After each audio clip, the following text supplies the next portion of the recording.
Hi everyone, welcome back to my channel. আজ আমি আপনাদের জন্য রাধাবল্লভী রেসিপি নিয়ে এসেছি।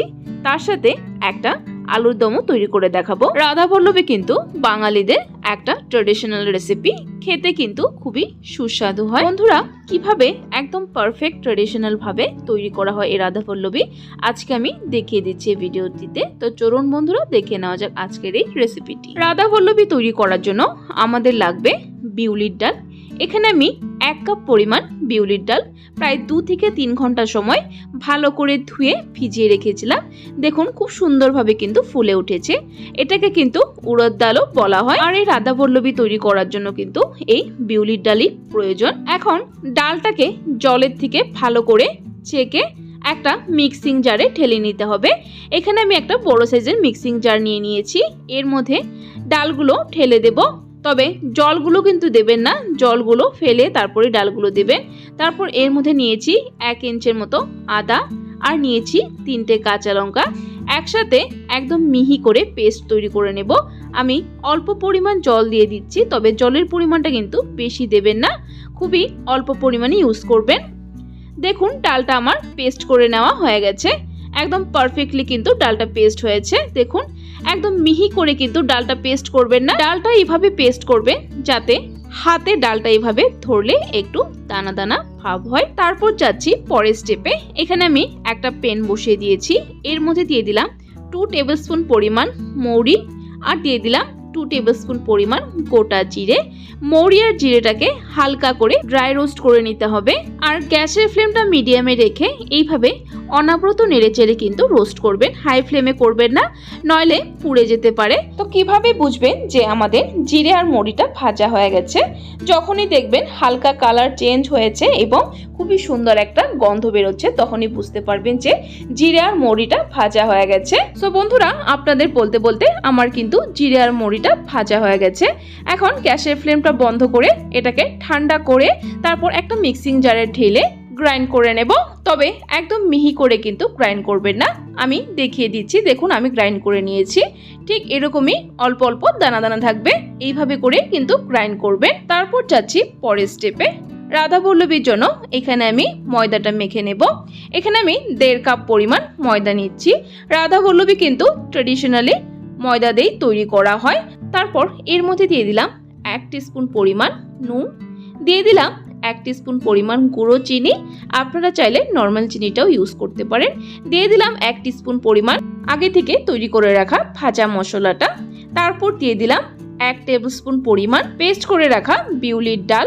তারপর এর মধ্যে ময়ানের জন্য দিয়ে দিলাম 2 টেবিলস্পুন পরিমাণ সাদা তেল। তারপর একসাথে ভালো করে মেখে নিতে হবে ময়দার সাথে, যেন খুবই ভালো করে মিশে যায়। এই ময়দাটাকে কিন্তু খুবই ভালো করে মাখতে হবে, নইলে কিন্তু রাধাবল্লভীগুলো ভালো হবে না। দেখুন একদম ভালো করে সবকিছুর সাথে মিক্স করে নিয়েছি। দেখুন আমি এইভাবে মুঠো করে দেখাচ্ছি, খুব সুন্দরভাবে কিন্তু মুঠোটা হচ্ছে। তারপর উষ্ণ গরম জল দিয়ে একটা ডো তৈরি করে নিতে হবে। ডোটা যেন হার্ড না হয়, একটা সেমি সফট ডো তৈরি করে নিতে হবে। আর ময়দা মাখার যে জলটা ইউজ করবেন, বেশি গরম কিন্তু ইউজ করবেন না, হালকা উষ্ণ গরম জল ইউজ করবেন। বেশি গরম জল ইউজ করলে কিন্তু ডোটা পরে হার্ড হয়ে যায়। দেখুন আমার মেখে নেওয়া হয়ে গেছে ময়দাটাকে। এখন এর উপর একটু তেল দিয়ে ভালো করে মেখে রেখে দিচ্ছি, নইলে শক্ত হয়ে যেতে পারে। আমি ঢাকা দিয়ে রেখে দেব প্রায় 1 ঘন্টার জন্য, তাহলে খুব ভালো করে ময়দাটা সেট হয়ে যাবে। আমি যাচ্ছি পরের স্টেপে। রাধাবল্লভীর জন্য পুরটা তৈরি করতে এখানে আমি একটা প্যানের মধ্যে দিয়ে দিলাম 2 টেবিলস্পুন পরিমাণ সাদা তেল। তেলটা গরম হয়ে গেলে এর মধ্যে দিয়ে দিলাম 1 টিস্পুন পরিমাণ কালো জিরে আর অল্প পরিমাণ হিং। কালো জিরে আর হিংটাকে দিয়ে একটু সময় ভেজে নেব। তারপর এর মধ্যে দিয়ে দিব আগে থেকে বেটে রাখা বিউলির ডালটাকে। দেখুন ডালটাকে দিয়ে দিয়েছি। এখন ভালো করে তেলের সাথে অল্প সময় রান্না করে নেব। দেখুন ডালটাকে ভালো করে মিক্স করে নিয়েছি। তারপর এর মধ্যে দিয়ে দিলাম স্বাদ মতো নুন, দিয়ে দিলাম 1 টিস্পুন পরিমাণ চিনি। তারপর দিয়ে দিলাম আগে থেকে ভেজে গুঁড়ো করে রাখা মশলাটাকে। এখানে 2 টেবিলস্পুন পরিমাণ গুঁড়ো মশলাটা দিয়ে দিলাম। এখন সবগুলো একসাথে ভালো করে মিক্স করে নিতে হবে। এই পুরটাকে ততক্ষণ পর্যন্ত রান্না করতে হবে যতক্ষণ না কড়াই থেকে উঠে গিয়ে একটা ডোর ফর্মে তৈরি হচ্ছে।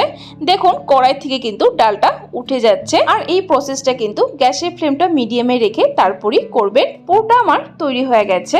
এখন একটা আলাদা প্লেটে নামিয়ে নেব। দেখুন পুরটাকে নামিয়ে নিয়েছি। এখন পুরটা ভালো করে ঠান্ডা করে নিতে হবে। পুরটা ঠান্ডা হতে হতে এখানে আমি আলুর দমটা তৈরি করে নেব। এখানে আমি আলু আগে থেকে ভালো করে খোসা ছাড়িয়ে আলুগুলোকে দু টুকরো করে নিয়েছি, যেহেতু মিডিয়াম সাইজের আলু। যদি ছোট আলু হয় তাহলে কাটার প্রয়োজন নেই, আর যদি বেশি বড় হয় তাহলে 4 টুকরো করে নেবেন। আলুটাকে কিন্তু কেটে সবসময় জলে রেখে দেবেন, তাহলে আলুগুলো কালো হবে না। এখন জলের থেকে তুলে আলুগুলোকে ভেজে নিতে হবে। একটা কড়াইতে দিয়ে দিলাম 2 টেবিলস্পুন পরিমাণ সরষের তেল।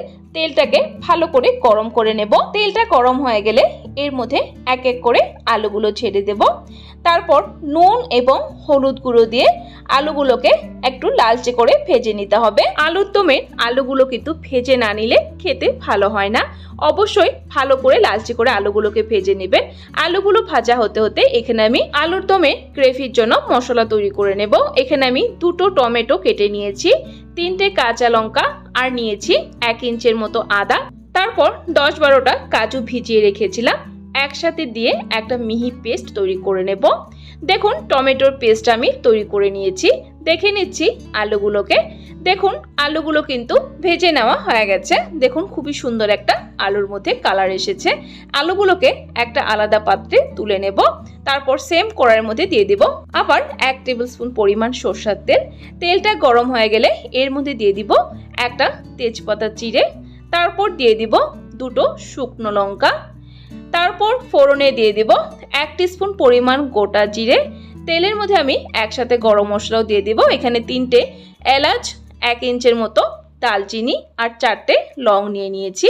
ফোড়নটাকে একটু সময় ভেজে তারপর এর মধ্যে দিয়ে দিব পেস্ট করে রাখা টমেটোটাকে। মিক্সিং জারটা ধুয়ে আমি একটু জল দিয়ে দিচ্ছি, কারণ বেশি ঘন হয়ে আছে আর মিক্সিং জারের মধ্যে অনেকটা পেস্ট লেগেও আছে, এর জন্য ধুয়ে দিয়ে দিলাম। এখন টমেটো পেস্টটাকে একটু সময় কুক করে নেব। প্রায় 2 থেকে 3 মিনিট সময় কুক করে নিলে হবে। দেখুন টমেটো পেস্টটাকে কুক করে নিয়েছি। তারপর এর মধ্যে দিয়ে দিলাম গুঁড়ো মশলা। দিয়ে দিলাম 1 টিস্পুন পরিমাণ হলুদ গুঁড়ো, 1/2 টিস্পুন পরিমাণ জিরে গুঁড়ো, 1/2 টিস্পুন পরিমাণ ধনে গুঁড়ো। তারপর দিয়ে দিলাম 1/2 টিস্পুন পরিমাণ লাল লঙ্কা গুঁড়ো।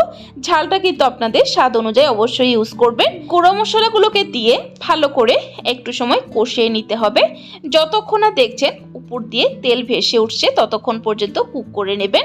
আর এই সময় কিন্তু গ্যাসের ফ্লেমটা মিডিয়ামে রাখবেন, কারণ কাজু পেস্ট দেওয়া হয়েছে। কাজু পেস্ট দিলে কিন্তু খুবই তাড়াতাড়ি ঘন হয়ে যায়। দেখুন মশলার উপর দিয়ে কিন্তু তেল ভেসে উঠছে।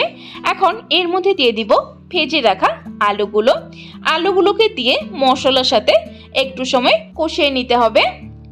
দেখুন মশলার সাথে আলুটাকে ভালো করে কষিয়ে নিয়েছি। এখন এর মধ্যে দিয়ে দিব জল। অবশ্যই গরম জল ইউজ করবেন, আর জলটা কিন্তু আপনারা একটু বুঝে দেবেন, কারণ অনেকে আলুর দম একটু শুকনো শুকনো খেতে ভালোবাসে, বা অনেকেই একটু গ্রেভি রাখলে ভালোবাসে। আমি ঢাকা দিয়ে আলুর দমটা কুক করে নেব। যেহেতু আলুগুলো আগে থেকে সেদ্ধ করা হয়নি, এইভাবে ঢাকা দিয়ে কুক করলে কিন্তু খুবই তাড়াতাড়ি আলুগুলো সেদ্ধ হয়ে যাবে। ফিরে আসছি প্রায় 3 মিনিট পর। ঠিক 3 মিনিট হয়ে গেছে, আমি ঢাকনাটা তুলে দিচ্ছি। তো দেখুন বন্ধুরা, আলুর দমে গ্রেভিটা কিন্তু একদমই ঘন হয়ে গেছে এবং আলুগুলো খুব সুন্দরভাবে গলে গেছে। এখন এর মধ্যে দিয়ে দিব 1 টিস্পুন পরিমাণ চিনি।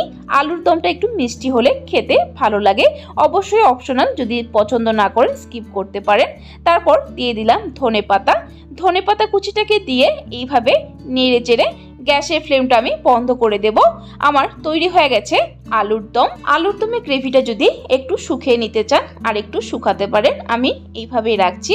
সো দেখুন বন্ধুরা, পুরটা আমার একদমই ঠান্ডা হয়ে গেছে। এখন পুরটাকে এইভাবে গোল গোল করে লাড্ডুর মতো তৈরি করে নেব। তাহলে যখন রাধাবল্লভীর ভিতর এইভাবে পুরটা স্টাফ করবেন খুবই সুবিধা হবে। অবশ্যই এভাবে করে নেবেন লাড্ডুর মতো। এখন দেখে নিচ্ছি ময়দার ডোটাকে। দেখুন খুব সুন্দরভাবে কিন্তু সেট হয়ে গেছে। একটা জায়গায় রেখে এইভাবে আবার ভালো করে মেখে নেব। দেখুন ডোটাকে ভালো করে মেখে নিয়েছি। এখন দুভাগ করে নিচ্ছি। দুভাগ করে নিয়ে এইভাবে করে রোল করে নেব। দেখুন রোল করে নিয়েছি। তারপর রাধাবল্লভীর জন্য লেচিগুলো কেটে নেব। লুচির থেকে কিন্তু একটু বড় হবে রাধাবল্লভীগুলো। একটা লেচি তুলে এইভাবে গোল করে নিতে হবে। দেখুন গোল করে নিয়েছি। তারপর এইভাবে আঙুলের সাহায্যে এইভাবে ফ্ল্যাট করে নিতে হবে যাতে পুরগুলো ঢুকাতে সুবিধা হয়। দেখুন ফ্ল্যাট করে নিয়েছি। তারপর একটা লাড্ডু এইভাবে নিয়ে সাইডের থেকে তুলে মুখটা বন্ধ করে নিতে হবে। যেভাবে আমরা আলুর পরোটা স্টাফড করি, যে কোনো পরোটা আমরা এইভাবে স্টাফড করি, এইভাবেই তৈরি করে নিতে হবে। দেখুন মুখটা বন্ধ করে নিয়েছি। খুবই ভালোভাবে কিন্তু বন্ধ করতে হবে। তারপর আবার হাতের মাঝখানে নিয়ে এইভাবে গোল করে চ্যাপটা করে নিতে হবে। তারপর বেলার সময় হাত দিয়ে এইভাবে একটু তেল লাগিয়ে ভিতরের যে পুরটা আছে এইভাবে ছড়িয়ে দিতে হবে। তাহলে খুব সুন্দরভাবে কিন্তু ছড়িয়ে যাবে পুরটা ভিতরে। তারপর বেলে নিতে হবে। একদম পাতলা করবেন না, বেশি পাতলা করলে কিন্তু পুরটা বেরিয়ে যেতে পারে। তারপর তেলে দেওয়ার সাথে সাথে পুরটা বেরিয়ে তেল নষ্ট হয়ে যাবে। দেখুন ঠিক এরকমই কিন্তু রাখবেন, বেশি পাতলা করার চেষ্টা করবেন না। এখন রাধাবল্লভীগুলো ফ্রাই করতে হবে। একটা কড়াইতে বেশ কিছুটা তেল দিয়ে ভালো করে গরম করে নিয়েছি। তেলটা যেন ভালো গরম হয়। তারপর গ্যাসের ফ্লেমটা মিডিয়ামে রেখে রাধাবল্লভীটাকে ছেড়ে দিতে হবে। তারপর একটা স্পুন দিয়ে এইভাবে প্রেস করতে থাকবেন। দেখবেন রাধাবল্লভীটা খুব সুন্দরভাবে ফুলে উঠেছে। আর তেলটা এইভাবে উপরে ছড়িয়ে দিবেন, তাহলেও কিন্তু রাধাবল্লভীগুলো ফুলে উঠবে। বন্ধুরা রাধাবল্লভীটা কিন্তু আমার ফ্রাই করে নেওয়া হয়ে গেছে। এখন বাকিগুলো সেম প্রসেসে ফ্রাই করে নেব। সো বন্ধুরা সবগুলো রাধাবল্লভী ফ্রাই করে নিয়েছি এবং আলুর দমের সাথে সার্ভ করে নিয়েছি। ভিতরটা দেখিয়ে দিচ্ছি কতটা সফট এবং কতটা পারফেক্টলি তৈরি হয়েছে। আপনারা দেখে হয়তো বুঝতে পারছেন কতটা পারফেক্ট তৈরি হয়েছে রাধাবল্লভীগুলো। সো বন্ধুরা আমার আজকের এই আলুর দম এবং রাধাবল্লভী রেসিপিটি কেমন লেগেছে ট্রাই করে কমেন্ট বক্সে অবশ্যই জানাবেন। আর যদি রেসিপিটি ট্রাই করার পর ভালো লেগে থাকে তাহলে একটা লাইক দিতে ভুলবেন না। আর আমার চ্যানেলে নতুন হয়ে থাকলে চ্যানেলটাকে সাবস্ক্রাইব করার জন্য অনুরোধ রইল। সাবস্ক্রাইব করে পাশে থাকা বেল আইকনটা ক্লিক করে অল করে দেবেন, তাহলে যখনই আমার চ্যানেলে নতুন কোনো রেসিপি আসবে নোটিফিকেশন আপনাদের কাছে পৌঁছে যাবে। রেসিপিটি সম্পূর্ণ দেখার জন্য অসংখ্য ধন্যবাদ। ভালো থাকবেন, সুস্থ থাকবেন।